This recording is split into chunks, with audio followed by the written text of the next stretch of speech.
Sir, আজকে দেখছি আপনার ভীষণ মন খারাপ। চলুন একটা গল্প শোনাই।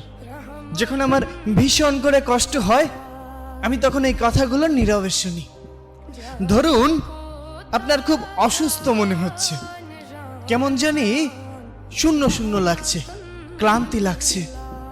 তখন আপনি একজন ডক্টরের শরণাপন্ন হইলেন। ডক্টর আপনাকে অনেকগুলো রিপোর্ট দিল। আপনি পরীক্ষাগুলো করে রিপোর্টগুলো ডক্টরের হাতে তুলে দিলেন।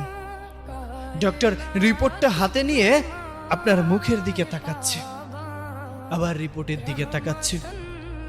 তখন আপনাকে জিজ্ঞাসা করলো, আপনার সাথে কেউ আসেনি? তখন আপনি বললেন, না, আমি একাই এসেছি। অনেক দিন ধরেই ক্লান্ত মনে হচ্ছে, কেমন জানি মনে হচ্ছে, আমি জানি না। তখন ডক্টর অনেকটা মলিন মুখে বললেন, হয়তো আপনাকে এই কথাটা বলা উচিত হবে না, কিন্তু তারপরও যেহেতু আপনার সাথে কেউ নেই, আপনাকেই বলতে চাই, আপনি আর 2 মাস বাঁচবেন। আপনার জীবনের সব ইচ্ছা আকাঙ্ক্ষা সবকিছু পূরণ করে নিন। যদি কোনো কিছু ইচ্ছা অপূরণীয় থাকে, আপনি পূরণ করে নিতে পারেন। এই 2টা মাস আপনি এই পৃথিবীকে দেখে নেন। আপনার যে রোগ ধরা পড়েছে, আমি সে রোগের নাম নিতে চাচ্ছি না, তবে ভেঙে পড়বেন না। মানুষ মাত্রই মরণশীল, আজ না হোক কাল ঠিকই চলে যেতে হবে। আপনাকে এজন্যই সতর্ক করে দিলাম, কারণ আমি এমন রোগী অনেক দেখেছি। ঠিক তখন আপনি স্তব্ধ হয়ে গিয়েছেন। আপনার এত ক্ষমতা, এত জোশ, এত টাকা, এত অর্থ সম্পদ কোথায় যাবে? কোথায় যাবে? যত বড়ই শক্তিশালী মানুষ হোক না কেন, মানুষ তো মরণশীল। আপনি রিপোর্টগুলো হাতে নিয়ে হসপিটাল থেকে বের হয়ে যাচ্ছেন। আপনার চোখে মুখে মলিন একটা ভাব। আপনি চারপাশটা খুব মনোমুগ্ধকর ভাবে তাকিয়ে আছেন, প্রকৃতি দেখছেন।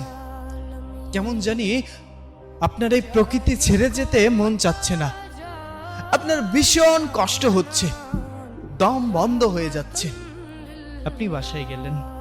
বাসায় যেতে অনেক দেরি হয়ে গেল। তখন প্রতিদিনের মতো আজও বাবা বলে উঠলো, "হ্যাঁ, দেখো তোমার গুণধর ছেলে এসেছে, নাও এখন হাত পা ধুয়ে খাবার দাও, খেয়ে আবার বের হোক। সারাদিন তো কোনো কাজকর্ম নেই, ঘুরবে ফিরবে আর বাবার ঘাড়ে বসে খাবে।" আপনি কথাগুলো শুনছেন, কিন্তু আজ আর কোনো প্রতিবাদ করলেন না। আজ শুধু নীরবে শুনে গেলেন কথাগুলো। ওপাশ থেকে মায়ের কণ্ঠ ভেসে আসলো, টেবিলে খাবার আছে, নিয়ে খেয়ে ঘুমিয়ে পড়। আমি কোনো কথা বললাম না, চুপচাপ টেবিলে গিয়ে খাইতে বসলে। কি মনে হবে? বারবার মনে হচ্ছে খাবার এক এক লোকমা যখন মুখে দিচ্ছেন, আপনার কাছে মনে হচ্ছে এটাই হয়তো শেষ মায়ের হাতের রান্না। আপনার খুব ভালোবাসা পেতে ইচ্ছা করছে। চোখের পানি খাবারের প্লেটে এসে পড়ছে। আপনার ঘটনা তো কেউ জানে না। হঠাৎ করেই আপনার কানে ভেসে উঠল প্রতিনিয়ত সেই আজানের ধ্বনি। আপনি খাবারটা শেষ করে দৌড়ে চলে গেলেন নামাজ পড়তে। নামাজ শেষ করে বাহিরে আসলেন। বাসায় এসে ঘুমিয়ে পড়লেন। সকালে ঘুম থেকে উঠে ফজরের নামাজ আদায় করে প্রকৃতির সৌন্দর্য উপভোগ করছেন। কত সুন্দর পাখির কিচিরমিচির, সূর্যটা কত সুন্দর লাল রক্তিম ধারণ করে আছে। সবকিছুর প্রেমে পড়ে গেলেন। আগে কখনো কোনোদিন এই প্রকৃতি ঠিক এমন করে আপনি দেখেননি। আপনার কাছে এমন করে মনেও হয়নি। এসব ভাবতে ভাবতে আপনি সামনের দিকে এগিয়ে যাচ্ছেন। হঠাৎ করেই আপনার সাথে সেই মানুষটির দেখা হলো, যেই মানুষটাকে আপনি একদম সহ্য করতে পারেন না। স্যার, একটু ভাবুন, তখন আপনার ইমোশনটা কেমন হবে? আপনি তার সাথে তর্ক বিতর্ক করার বদলে তাকে বুকে টেনে নিলেন। সে অবাক হয়ে গেল, কি হয়েছে? আপনি কান্না করে দিয়ে সামনের দিকে আগালেন। পথে ঘাটে যেখানে যার সাথে দেখা হচ্ছে আপনি সালাম প্রদান করছেন। আপনি হঠাৎ করেই দেখলেন রাস্তার পাশে একটা কুকুর শুয়ে আছে। আপনি দোকান থেকে একটা রুটি কিনে এনে নিজে হাতেই কুকুরটিকে খাওয়াচ্ছেন।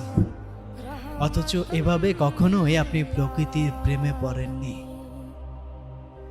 আপনি এই পৃথিবী, এই দুনিয়া, এই সৌন্দর্য ছেড়ে আপনি কোথাও যেতে চাচ্ছেন না, কিন্তু যেতে হবে। আপনি আস্তে আস্তে দুর্বল হয়ে পড়ছেন। আপনি আস্তে আস্তে মানসিকভাবে ভেঙে পড়ছেন শারীরিকভাবে। আপনার বাসা থেকে কিছুটা বুঝতে পারলো। বৃদ্ধ বাবা আপনাকে ডেকে নিয়ে বলল, বাবা কি হয়েছে তোর? এখন আর আগের মতো তর্ক করিস না। যে খাবার নিয়ে সারা দিন অভিযোগ করতিস, এখন যে খাবার দেয়া হয় সেটাই চোখ বন্ধ করে খেয়ে নিস। কি হয়েছে তোর? তখন আপনি চিৎকার করে দু চোখের পানি ছেড়ে দিয়ে বাবাকে জড়িয়ে ধরলেন। কেমন লাগছে? কষ্ট লাগছে। আপনার কান্না দেখে রান্নাঘর থেকে দৌড়ে এসে আপনার মা আপনাকে জড়িয়ে ধরলো। বাবা কি হয়েছে তোর? আপনি মলিন মুখে বললেন, মা